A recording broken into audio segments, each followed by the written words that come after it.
দুর্বাটি মধ্যপাড়া কেন্দ্রীয় জামে মসজিদে বয়স্ক কুরআন শিক্ষা কোর্সের উদ্বোধন। রিপোর্ট পাঠিয়েছেন মোহাম্মদ আরাফাত খন্দকার। দুর্বাটি মধ্যপাড়া কেন্দ্রীয় জামে মসজিদে বাদেশা নিয়মিত নুরানি পদ্ধতিতে বয়স্কদের কুরআন শিক্ষা ও নামাজের নিয়ম কানুন শেখানোর উদ্যোগ নেওয়া হয়েছে। গাজীপুর জেলার কালীগঞ্জ উপজেলার মধ্যে অন্যতম সেরা একটি গ্রাম হচ্ছে দুর্বাটি।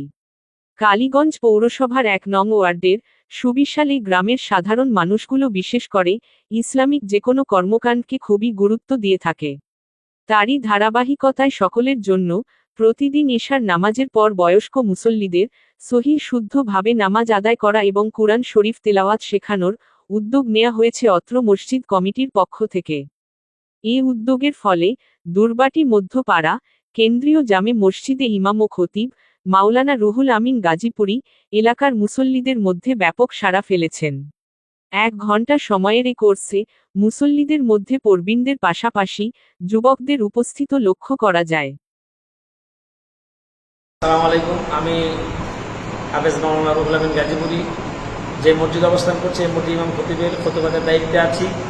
পাশাপাশি বাংলাদেশ খেলাফত মজলিস একটি রাজনৈতিক সংগঠন কালীগঞ্জের সভাপতির দায়িত্ব পালন করছি এবং আমার সংগঠন থেকে নির্দেশ হচ্ছে প্রত্যেকটা মসজিদে এইভাবে মানুষদেরকে দাওয়াতি মজলিস এবং তাদেরকে তালিম তরবিয়ত দেওয়ার জন্য তার ধারাবাহিকতা আজকের এই কোরআন শিক্ষার কোর্স আমি চালু করেছি। আহমদুল্লাহ রসল্লি আল্লাহ রসুল করিম আম্মা বাদ আউযু বিল্লাহি মিনাশ শাইতানির রাজিম বিসমিল্লাহির রহমানির রহিম ইকরা বিসমি রাব্বিকাল্লাযী খলাক খলাকাল ইনসানা মিন আলাক ইকরা রাব্বুকাল আকরামুল্লাযী আল্লামা বিল কলম। যারা আজকে আমাদের এই ভিডিওটি দেখছেন আপনাদের সবাইকে দুর্বাটি মধ্যপাড়া কেন্দ্রীয় জামে মসজিদের পক্ষ থেকে আন্তরিক মোবারকবাদ এবং ধন্যবাদ জানাচ্ছি। আপনাদের সকলে অবগতির জন্য জানাচ্ছি যে আলহামদুলিল্লাহ আমাদের অত্র এলাকার এবং কমিটির সকলের উদ্যোগে আমরা দুর্বাটির একজাত যুব সমাজ এবং প্রবীণ মুরব্বীদের তাদের সুবিধার্থে নামাজ সহি করে পড়ার জন্য নুরানি পদ্ধতিতে কোরআন শিক্ষার কোর্স আমরা চালু করেছি।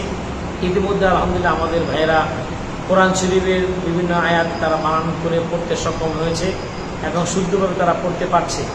তার ধারাবাহিকতা আজকে আমরা সূরা ফাতিহার ২ নম্বর আয়াত তাদেরকে শিক্ষা দিয়েছি। কয়েকজন আলহামদুলিল্লাহ বানান সহকারে শুদ্ধ করে আমাদেরকে সবাইকে পড়াইতেও পারছে আলহামদুলিল্লাহ। তো আমরা এই কোরআন শিক্ষার পাশাপাশি তাদেরকে বয়স্ক লোকদেরকে নামাজের জরুরি মাসলা মাসায়েল, তারপরে আপনার এই মসজিদের আদব, বিভিন্ন আকায়েদ সহ অন্যান্য ধর্মীয় বিষয়ে আমরা শিক্ষা দিই। পাশাপাশি ক্লাস শেষে প্রতিদিন ৫ মিনিট তাদেরকে বিভিন্ন মাসলা প্রশ্ন উত্তর একটি পর্ব থাকে, মানে গুরুত্বপূর্ণ প্রশ্ন আমাদেরকে করেন, আমরা যথাসাধ্য অনুযায়ী কোন হাদিস অনুযায়ী তাদেরকে প্রশ্ন উত্তর দেওয়ার চেষ্টা করি।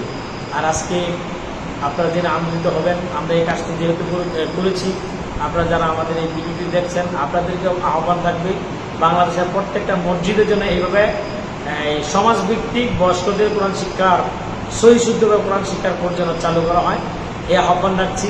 এবং আজকে আমার পাশাপাশি আজকে যিনি আমাদের রিপোর্ট করলেন এবং আমাদের অত্যন্ত সুন্দরভাবে আমাদের ছবি উঠালেন আমাদের প্রিয় সাংবাদিক আরাফাত ভাইকে ধন্যবাদ জানাচ্ছি এবং পল্লী বাংলা টিভিকে আমাদের এই নিউজটা করার জন্য আমাদের এই দুর্বাটি সমাজের এবং আমাদের বয়স্ক ছাত্রদের সকলের পক্ষ থেকে ধন্যবাদ জানাচ্ছি।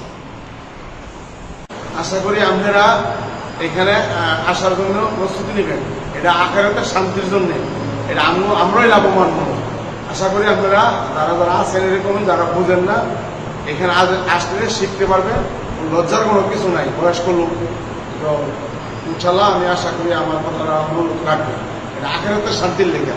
আমরা মুসলমান, প্রত্যেকটি মুসলমানের ইমানি দায়িত্ব কোরআন শিক্ষা করা এবং কোরআনকে ভালোভাবে জানা, এই আহ্বানে করি আমি যেন প্রত্যেকটা মসজিদে কোরআনের শিক্ষা, বয়স্ক কোরআন শিক্ষা দেওয়া হয়।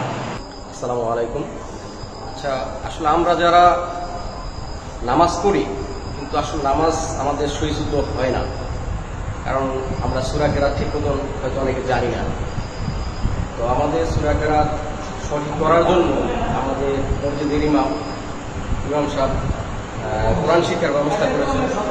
তো এই কোরআন শিক্ষার ব্যবস্থার মাধ্যমে আমরা সহিশুদ্ধভাবে সূরা কেরাতগুলি যদি পড়তে পারি, শিখতে পারি, তাহলে আমাদের নামাজটাও সহি হবে। তো সবাইকে আমি আহ্বান করতেছি যে সহিশুদ্ধভাবে অন্তত পক্ষে সূরা কেরাত শিখার জন্য, সূরা কেরাত শিখতে পারলে, নামাজটা সহি শুদ্ধ করতে পারলে, তাহলে আর তাদের কিছু অন্য কিছু লাগে না। তাদের কাছে মেন হয়েছে কি নামাজের কিছু নিয়ম আছে, যেমন হুজুর মাসলা মাসের অনেক কিছু নিয়ম কারণ শিখায় আমাদের। সম্মিলিতভাবে সবাই আইসা শিখলে সুন্দর হয়। যেমন এটা তো দূর থেকে আসবে না, আমার এলাকা দুর্বাটি 1 নং ওয়ার্ডের যারা আছে এরাই বিশেষ করে আসবো, আইসা সহি শুদ্ধভাবে কোরআন শিক্ষা করবো, আর সূরা কেরাত গুলো সহি শুদ্ধভাবে করে আমরা নামাজটাকে অন্তর্ভুক্ত গুরুত্ব দেবো, সহি শুদ্ধভাবে করতে পারবো ইনশাআল্লাহ।